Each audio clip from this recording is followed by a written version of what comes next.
কাল্লু, জি বস। ওদিকে কাজ চলতেছে।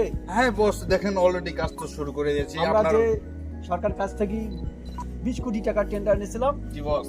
এর মধ্যে 75% আমাদের জন্য পকেটে ঢোকে আর 25% কাজ তুমি করবা। ওকে বস, আমরা যে 2 কোটি টাকার টেন্ডারটা সরকারের কাছ থেকে নিয়েছি, এটা আমি 75% আপনার পকেটে ঢোকানোর দায়িত্ব আমার। কারণ কিভাবে?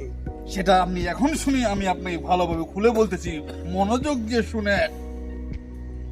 এই যে আমরা কাজটা প্রথমে করব, রোডের বদলে দিব বাঁশ, আর সিমেন্টের বদলে দিব বালু। এই দিয়ে থামাচাপা করে সরকারকে কাজটা দেখিয়ে দিব যে আমরা 20 কোটি টাকার কাজ করেছি এখানে। এটাই তো আমি চেয়েছিলাম। কাল্লু, আসো। কি বস, চলে।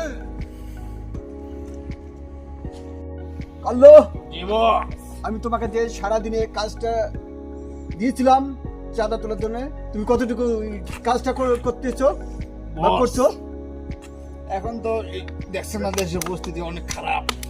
শালারা এখন চাওয়া করে গেছে বস, শালারা চাঁদা দিতে তো বললো না। তারপরেও কতটুকু তুলছো তুমি? দেখাও আমাকে। এই গোটা টাকা তুলসি বাজার কিটা চাঁদা, শালারা চাঁদা দিতে দেয় না। এই 500, 1000, 1500, এই 3000 টাকা চাঁদা তুলসি বস আজকে সারা তাও তো অনেক চাঁদা তুলছো না? চলেন, এই টাকা নিয়ে এখন আমরা মাল খাবো। রাখি দাও। এই বুড়োটাকে আজকে ধরতে হবে। কাল্লু, এটা এই বুড়ো, আমার কাছে যা কিছু আছে এখন সব বের কর। কোনো কিছু নেই, কি দেবো আমি? দেওয়ার মতো আছে কিছু? এই অটোটা দে, না তোর জানবি কোনটা দিবি দে, তোর চান খায় বানাইবো।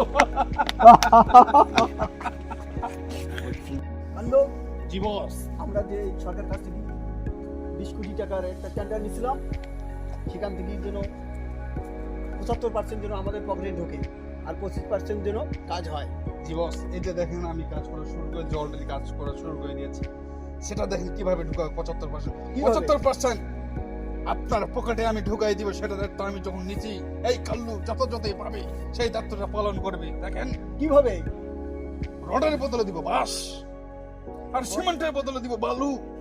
এই ধামাচাপা দিয়ে এই কাজটাকে অতি দ্রুত শেষ করে সরকার কাছ থেকে কাজটা, আমার টেন্ডারটা আপনার পকেটে ঢুকি অতি শীঘ্রই আমরা বিদেশে পালিয়ে যাব। অতি তাড়াতাড়ি বিল্ডিং ধ্বংস হয়ে যাবে, আমরা সেই যুগে বাংলাদেশ থেকে মালয়েশিয়া পালিয়ে যাবো। চলেন। Right, right.